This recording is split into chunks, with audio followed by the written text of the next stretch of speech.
నిజామాబాద్లోని ఆలీసాగర్ ఆయకట్టు పరిధిలో పంటలకు సాగు జలాలు అందించేందుకు వీలుగా ఎత్తిపోతల పథకం నీటిని విడుదల చేశారు. కలెక్టర్ రాజీవ్ గాంధీ హనుమంతుతో కలిసి బోధన్ శాసనసభ్యులు సుదర్శన్ రెడ్డి నవీపేట మండల కోస్లీ వద్ద గల పంప్ హౌస్లో మోటార్లకు పూజలు నిర్వహించి స్విచ్ ఆన్ చేసి నీటి విడుదలకు శ్రీకారం చుట్టారు. గోదావరిలో ఇంటెక్ వెల్ వద్ద నీటి నిల్వలను పంప్ హౌస్లోని మోటార్లను పరిశీలించారు. ఈ సందర్భంగా ఎమ్మెల్యే మాట్లాడుతూ ఆయకట్టు రైతుల కోరిక మేరకు అలీసాగర్ లిఫ్ట్ ద్వారా నీటిని విడుదల చేయడం జరిగింది అన్నారు. అయితే గోదావరిలో నీటి ప్రవాహం తక్కువగా ఉన్నందున రైతులు పొదుపుగా నీటిని వినియోగించుకోవాలని సూచించారు. పంటలకు అవసరం ఉన్నంత వరకే నీటిని వాడుకోవాలని, ఎట్టి పరిస్థితుల్లోనూ నీటిని వృధా చేయకూడదని హితవు పలికారు. రైతాంగ ప్రయోజనాలు కాపాడేందుకు ప్రభుత్వం చిత్తశుద్ధితో కృషి చేస్తుందన్నారు.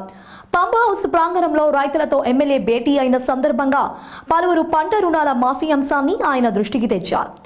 ఈ విషయమై ఎమ్మెల్యే సుదర్శన్ రెడ్డి స్పందిస్తూ అర్హులైన ప్రతి రైతుకు 2 లక్షల వరకు పంట రుణాలను మాఫీ జరుగుతోందని స్పష్టం చేశారు.